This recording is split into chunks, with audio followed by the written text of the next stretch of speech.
Hello everyone, welcome back to my channel. Myself Suyash, first year MBBS student. So हमने last video में देखा था about the renin angiotensin aldosterone system और हमने ये बोला था कि it helps in regulation of blood pressure in a long term. अब हम इस वीडियो में देखेंगे about the short term regulation of blood pressure, about the short term regulation of blood pressure. और जो इसमें सबसे इम्पोर्टेंट होता है, रोल प्ले करता है, that is the baro receptor reflex. हम डिस्कस करेंगे इसमें बेरो रिसेप्टर रिफ्लेक्स, बेरो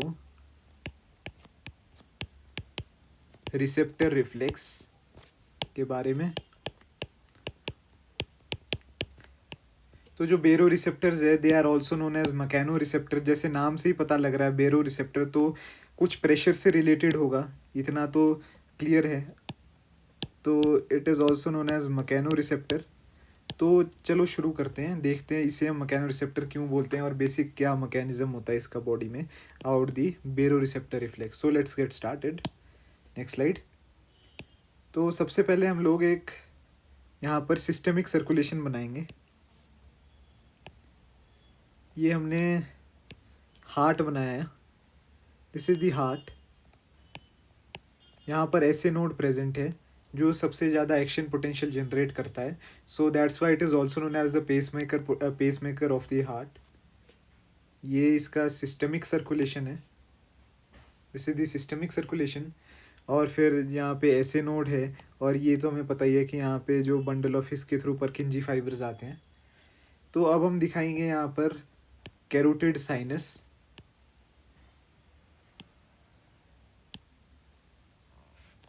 ये है हमारे पास कैरोटिड साइनस और यहाँ पर है हमारा आयोटिक आर्च. तो जो बेरो रिसेप्टर्स हैं उसको हम मकैनो रिसेप्टर भी बोलते हैं because they are the specialised nerve ending जिनमें mechanically regulated sodium channels are present. तो जब मैकेनिकली रेगुलेटेड है तो हम बना देते हैं यहाँ पर बेरो रिसेप्टर्स. इसको दूसरी साइड लिख लेते हैं.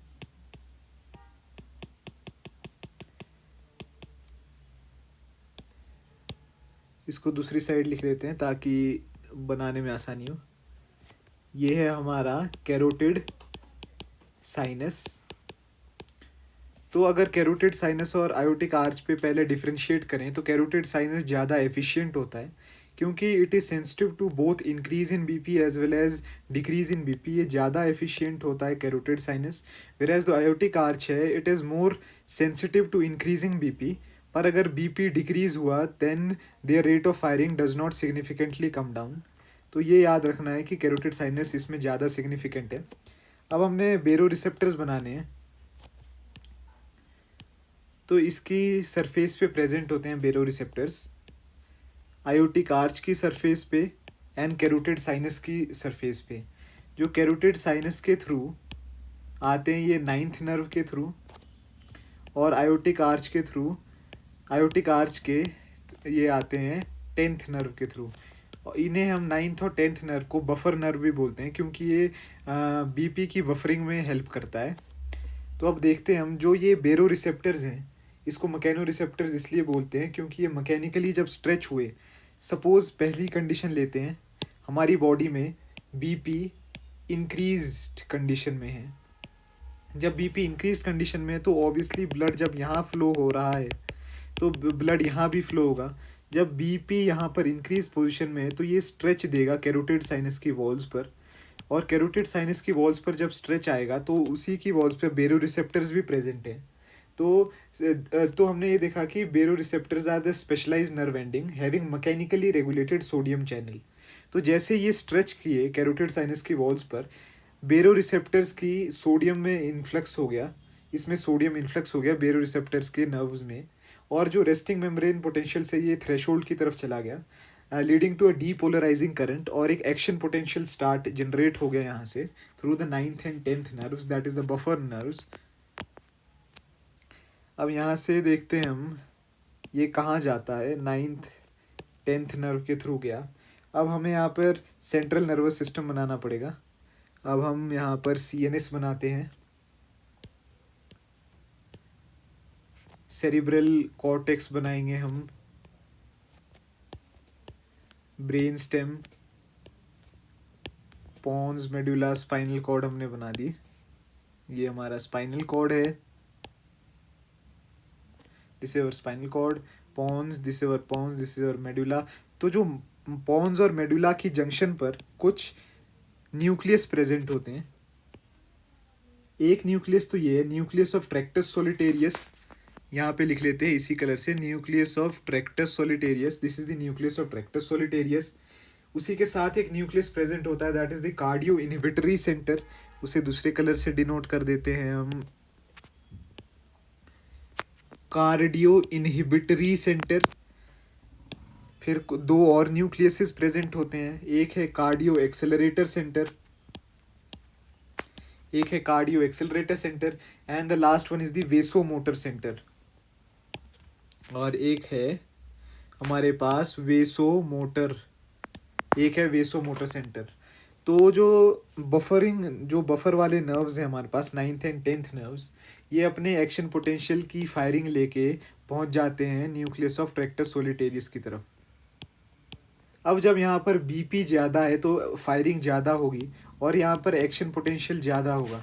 जब एक्शन पोटेंशियल इंक्रीज़ हुआ तो ये सिग्नल देता है न्यूक्लियस ऑफ ट्रैक्टस सोलिटेरियस को कि बॉडी में बीपी बढ़ गया है, कि तुम कुछ करो और यहाँ पे बीपी डिक्रीज़ करो। तो फिर जो न्यूक्लियस ऑफ ट्रैक्टस सोलिटेरियस है ये कुछ स्टिमुलस देता है। अब हम देखते हैं ये क्या स्टिमुलस देगा।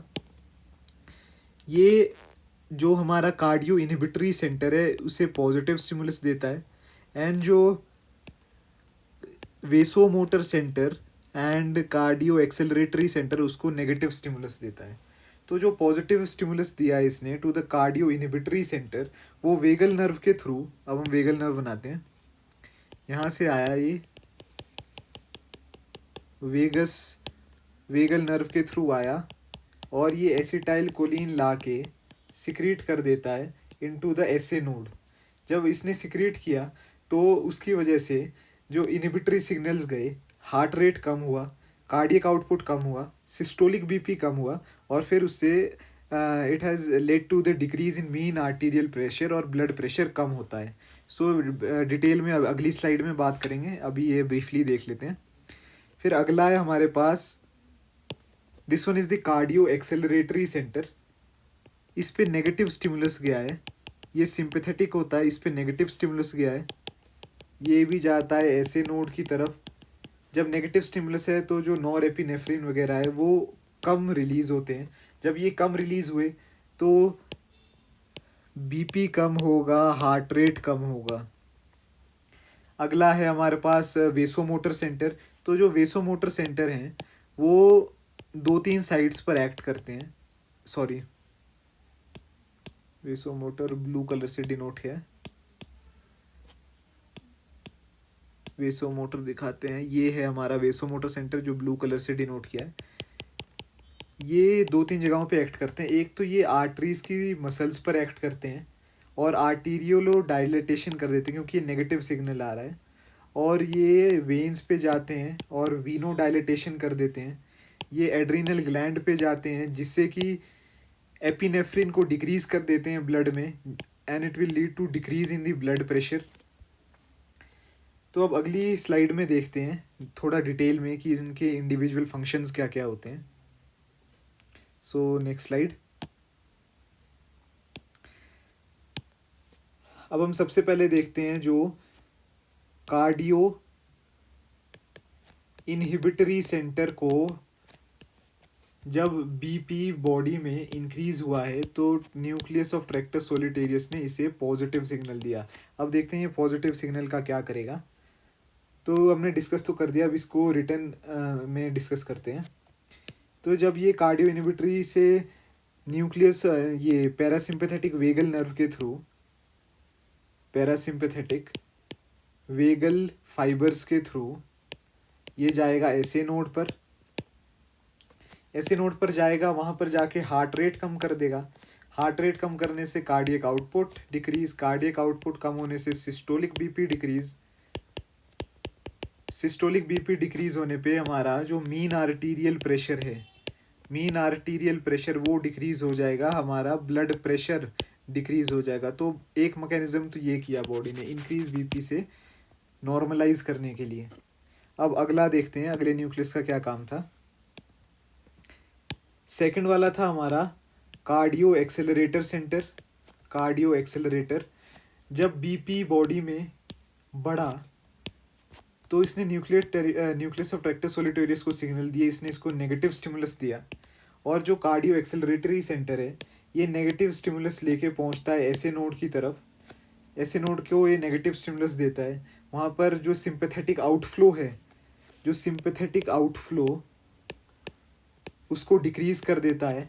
नॉर एपिनेफ्रिन वहाँ पर कम रिलीज होता है, हार्ट रेट डिक्रीज होती है और बीपी डिक्रीज होता है। सो ये इसने नॉर्मलाइज करने के लिए एक ये किया। और जो थर्ड न्यूक्लियाई था हमारा वेसोमोटर, जो थर्ड न्यूक्लियाई था हमारा वेसोमोटर, उस पे न्यूक्लियस ऑफ ट्रैक्टर सोलिटेरियस ने भी नेगेटिव स्टिमुलस दिया, क्योंकि यहाँ पर बीपी इंक्रीज हुआ था। यहाँ पर नेगेटिव स्टिमुलस आया तो ये 2-3 साइड्स पे एक्ट करता है। एक तो ये आर्टरीज पे एक्ट करता है, आर्टरी की डायलिटेशन कराता है, आर्टेरियलो डायलिटेशन करवाता है, वीनो डायलिटेशन करवाता है, वेन्स की डायलेशन करवाता है। और ये एड्रिनल मेडुला पे एक्ट करता है और वहाँ से एड्रिनल कॉर्टेक्स से एपिनेफ्रिन की सिक्रीशन कम करवाता है और उससे बीपी का डाउनफॉल हो जाता है। ये इसको थोड़ा डिटेल में देखते हैं। आर्टीरियल डायलिटेशन से क्या होगा, टोटल पेरिफेरल जो रेजिस्टेंस है डायलेट हो गया तो पेरिफेरल रेजिस्टेंस कम हो गया। तो जैसा कि we know that diastolic BP is directly proportional to the total peripheral resistance. तो जब टोटल पेरिफेरल रेजिस्टेंस डिक्रीज हुआ तो डायस्टोलिक बीपी भी फर्दर डिक्रीज होता है। और जो वीनो डायलिटेशन में वेन्स डायलेट हो गई तो स्ट्रेस वॉल्यूम बढ़ा, स्ट्रेस वॉल्यूम बढ़ने से वीनस रिटर्न बढ़ा, वीनस रिटर्न बढ़ा तो एन डायस्टोलिक स्ट्रेस वॉल्यूम बढ़ने से वीनस रिटर्न कम होएगा, बढ़ेगा नहीं। स्ट्रेस वॉल्यूम बढ़ा, इससे वीनस रिटर्न कम हुआ, एन डायस्टोलिक वॉल्यूम कम हुआ, कार्डियक आउटपुट कम हुआ। एन कार्डियक आउटपुट कम होने से जो हमारा सिस्टोलिक बीपी है it will decrease, systolic BP कम हो गया। तो ये बेसिकली ये फंक्शन थे बीपी को इंक्रीज से बीपी को कम करने के, ये मैकेनिज्म्स थे। अब अगला है हमारे पास, अगर हमारी बॉडी में बीपी इंक्रीज्ड कंडीशन में पहले से ही है। अब देखते हैं अगर हमारी बॉडी में, दूसरे कलर से डिनोट करते हैं किसी लाइट कलर से। अब बीपी जो है हमारी बॉडी में वो डिक्रीज्ड कंडीशन में है। अब जो बेरोरिसेप्टर रिफ्लेक्स है वो ऐसे एक्ट करेगा कि वो बीपी को इंक्रीज करवाना चाहेगा। तो जो भी न्यूक्लियाई थी अब वो ऑपोजिट काम करेगा। ये है हमारा न्यूक्लियस ऑफ ट्रैक्टस सोलिटेरियस, ये है हमारा कार्डियक इनहिबिटरी सेंटर, ये है हमारा cardiac acceleratory centre and this is the vasomotor centre. अब इस केस में जब बीपी कम हुआ, जब बीपी कम हुआ तो कैरोटिड साइनस में स्ट्रेच कम होगा, जब स्ट्रेच कम हुआ तो एक्शन पोटेंशियल कम जनरेट होंगे, तो एक्शन पोटेंशियल कम आए तो न्यूक्लियस ऑफ ट्रैक्टस सोलिटेरियस जो कि is present at the junction of pons and medulla, उसे सिग्नल मिला कि बॉडी में बीपी कम है। तो ये क्या करता है, इस केस में बीपी को इंक्रीज करने के लिए जो कार्डियक इनहिबिटरी सेंटर होता है उसे इनहिबिट कर देता है, और जो कार्डियक एक्सेलरेटरी और जो वीनोमोटर सेंटर होते हैं इन्हें एक्टिवेट कर देता है। तो जब कार्डियक इनहिबिटरी सेंटर डीएक्टिवेट हो गया तो ये वेगल एक्टिविटी कम होएगी, वेगल एक्टिविटी कम होएगी। जब वेगल एक्टिविटी कम हुई तो बेसिकली हार्ट रेट बढ़ेगा, हार्ट रेट बढ़ा कार्डियक आउटपुट बढ़ेगा, that will further lead to increase in the blood pressure. तो एक तो ये मैकेनिज्म हो गया, जो बीपी डिक्रीज हुआ था बीपी इंक्रीज करवा दिया। और कार्डियक जो एक्सेलरेटरी सेंटर पे जाता है वहाँ पे हार्ट रेट इंक्रीज कर देता है, हार्ट रेट इंक्रीज कर दिया है तो it will lead to increase in the blood pressure. एक मैकेनिज्म ये हो गया ब्लड प्रेशर इंक्रीज करने का। और जो वीनोमोटर सेंटर है उसे ये पॉजिटिव स्टिमुलेशन देता है, वीनो कंस्ट्रिक्शन करवाता है, वीनो कॉन्स्ट्रिक्शन करवाता है जिससे कि कार्डियक फीलिंग बढ़ेगी, कार्डियक फीलिंग बढ़ने से स्ट्रेच बढ़ेगा, जब स्ट्रेच बढ़ेगा तो according to the Frank Starling law contractility बढ़ेगी, इसको लिख लेते हैं, कॉन्ट्रैक्टिलिटी बढ़ेगी, कॉन्ट्रैक्टिलिटी बढ़ेगी तो स्ट्रोक वॉल्यूम बढ़ेगा, स्ट्रोक वॉल्यूम बढ़ेगा तो कार्डियक आउटपुट बढ़ेगा, कार्डियक आउटपुट बढ़ेगा तो फाइनली जो ब्लड प्रेशर है वो भी इंक्रीज हो जाएगा। तब हमने देखा कि जो बीपी डिक्रीज था उसे इंक्रीज कैसे किया। तो जो और एक मैकेनिज्म ये भी होता है बीपी इंक्रीज करने का कि जो एड्रिनल कॉर्टेक्स है, पिछले केस में जब बीपी इंक्रीज था उसे डिक्रीज करने के लिए जो एपिनेफ्रिन की सिक्रीशन थी वो कम हो गई थी, पर इस केस में जहाँ पे बीपी कम है ये एड्रिनल जो कॉर्टेक्स है वहाँ पर एक्ट करेगा, एड्रीनलिन की सिक्रीशन ज़्यादा करवाएगा, एड्रीनलिन ज़्यादा सिक्रीट हुआ तो इसने भी वीनो कॉन्स्ट्रिक्शन कराया, इसने भी आर्टीरियलो कॉन्स्ट्रिक्शन करवाया, जब वीनो कॉन्स्ट्रिक्शन हुआ तो फिर बीपी बढ़ा, जब आर्टरी कंस्ट्रिक्ट करी, जब आर्टरीज हमारी कंस्ट्रिक्ट करी तो उससे जो टोटल पेरिफेरल रेजिस्टेंस है वो बढ़ा, टोटल पेरिफेरल रेजिस्टेंस बढ़ने की वजह से जो डायस्टोलिक ब्लड प्रेशर था वो फाइनली इंक्रीज हो गया। तो ये मैकेनिज्म थे बॉडी के अंदर। अब अगला देखते हैं हम, नेक्स्ट स्लाइड। तो कुछ केसेस हैं बॉडी में, सपोज ये हमारा कैरोटिड साइनस है, ओके, जो अगर हमने इसको ऑक्लूड कर दिया मतलब अब इसमें एफरेंट कम है या इसको हमने ऑक्लूड कर दिया तो ये सोचेगा प्रेशर कम है, कैरोटिड साइनस को लगेगा प्रेशर कम है, एक्शन पोटेंशियल कम होंगे, एक्शन पोटेंशियल कम हुआ तो ये चाहेगा कि मैं बढ़ाऊं, तो ये पैरासिम्पैथेटिक को कम कर देगा, पैरासिम्पैथेटिक कम तो सिंपैथेटिक बढ़ेगा, इंक्रीज इन सिंपैथेटिक इंक्रीज हुआ then heart rate will increase then BP will increase. ये कौन सा केस था? This is the case of carotid occlusion, carotid sinus को ऑक्लूड कर दिया है, this was our first case. अगला केस है कैरोटिड साइनस की अगर हम मसाज करें, अगर हम कैरोटिड साइनस की मसाज करें, this was the first, this is the second. जब कैरोटिड साइनस की हम मसाज करेंगे, सपोज हमने यहाँ पर कैरोटिड साइनस की मसाज की, अब इस केस में क्या है, इस केस में ऑक्लूड नहीं है, हमने बेसिकली जो नॉर्मल कैरोटिड साइनस था उसकी मसाज कर दी, तो कैरोटिड साइनस को लगेगा कि यहाँ पर प्रेशर ज़्यादा है, जब प्रेशर ज़्यादा है तो वो एक्शन पोटेंशियल ज़्यादा रिलीज़ करेगा, तो बेसिकली वही चलेगा कि अब डिक्रीज़ करने की कोशिश करेगा, पैरासिम्पैथेटिक को एक्टिवेट कर देगा, सिंपैथेटिक को डीएक्टिवेट कर देगा, और पैरासिम्पैथेटिक डीएक्टिवेट हो गया तो blood pressure will normalise, decrease होगा और जो पुरानी वैल्यू थी उससे वो कम हो जाएगा। अब अगला है केस हमारे पास,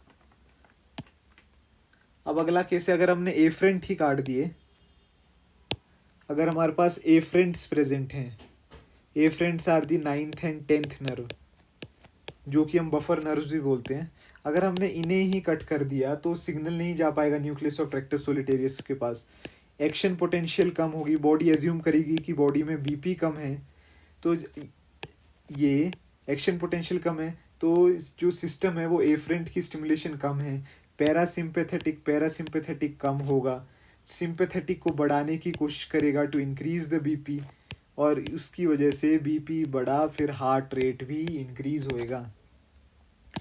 एक अगला केस है, ये काफ़ी इम्पोर्टेंट है,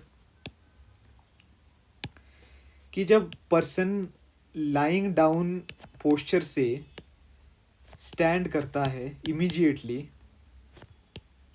स्टैंड अप इमीडिएटली, तो क्या होता है कि venous return from the lower part of the body decrease करता है, क्योंकि ग्रेविटी उसको एंटेगोनाइज करती है, तो ब्लड टेंड करता है कि it tends to pool down into the lower part of the body, blood चाहता है कि मैं lower part of the body में ही रहूँ, तो उसकी वजह से वीनस रिटर्न कम होता है, वीनस रिटर्न कम होने की वजह से कार्डियक आउटपुट कम होता है, बीपी थोड़ी देर के लिए कम होता है, जब बीपी कम हुआ तो कैरोटिड साइनस पे सिग्नल गया कि बीपी कम है, तो वो आफरेंट को सिग्नल करता है कि बीपी कम है, एक्शन पोटेंशियल कम जनरेट करता है, और फिर वो पैरासिम्पैथेटिक की एक्टिविटी को डिक्रीज करता है, सिंपैथेटिक की एक्टिविटी को इंक्रीज करता है, और जो बीपी है उसे नॉर्मल रेट पर वापस ले आता है. BP increase and heart rate increase. पर there is a standard case of, just a minute, standard case of orthostatic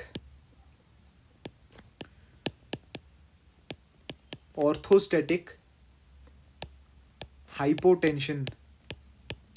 orthostatic hypotension में क्या होता है, इस केस में या तो वॉल्यूम ही डिप्लीट हो चुकी होती है, वॉल्यूम इज डिप्लीटेड, वॉल्यूम कम है बॉडी में, वॉल्यूम डिप्लीट की है, या फिर सिंपैथोलिटिक ड्रग्स यूज किए हैं, सिंपैथोलिटिक ड्रग्स हैव बीन यूज्ड,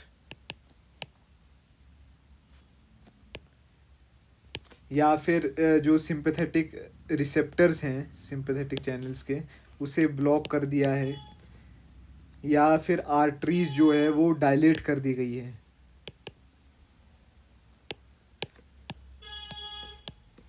तो इस केस में क्या होता है, ऑर्थोस्टैटिक हाइपोटेंशन के केस में, नेक्स्ट स्लाइड देखते हैं, वॉल्यूम डिप्लीट हो गया है, जैसे डायरिया में डिहाइड्रेशन हो जाती है, वॉल्यूम इज डिप्लीटेड, तो जो लिख लेते हैं वॉल्यूम डिक्रीज हुआ है. तो जब पेशेंट स्टैंड अप करेगा, then in spite of this sympathetic mediated constriction, जो वेन है वो स्क्वीज नहीं कर पाती है, देयरफॉर जो वीनस रिटर्न है वो मेंटेन नहीं रह पाता है, क्योंकि उतना ब्लड ही प्रेजेंट, इतना volume of blood he present नहीं है कि उसको स्क्वीज कर सके. हम इसे लिख लेते हैं वॉल्यूम कम है. So in spite of sympathetic mediated constriction, in spite of sympathetic mediated constriction, in spite of sympathetic mediated constriction, जो वेन है वो स्क्वीज नहीं कर पाती है, do not squeeze enough blood, उसकी वजह से वीनस रिटर्न मेंटेन नहीं रह पाता है, कार्डियक आउटपुट डिक्रीज कर जाता है. जैसे ही ऑर्थोस्टैटिक हाइपोटेंशन का जो पेशेंट है वो लाइंग डाउन पोजीशन से स्टैंड अप वाली पोजीशन पे आएगा इमीडिएटली, तो वीनस रिटर्न मेंटेन नहीं हो पाया, कार्डियक आउटपुट डिक्रीज हुई, बीपी डिक्रीज हो जाता है. तो जब वो स्टैंड किया तो उसे वर्टिगो और ब्लैकआउट, और वो वर्टिगो आ जाएंगे एंड ब्लैकआउट आ जाएंगे, और वो घायल हो जाएगा, ब्लैकआउट्स आ जाएंगे एंड वर्टिगो आ जाएगा. क्योंकि जब वीनस रिटर्न ही मेंटेन नहीं हो पाया तो जो सीएनएस है उसको ब्लड फ्लो मेंटेन नहीं हो पाया. जब सीएनएस को ब्लड फ्लो मेंटेन हुआ, then it has led to the vertigo and the blackouts. So इसकी ट्रीटमेंट तो यही है, अगली स्लाइड में देखते हैं. सो इसे हम ट्रीट कैसे करेंगे. बेसिकली डॉक्टर बोलता है कि you have to take rest और less dosages of anti hypertensive drugs should be taken. Anti-hypertensive drugs should be taken. तो बेसिकली ये था about the baroreceptor reflex. So thank you very much, मिलेंगे अगली video में.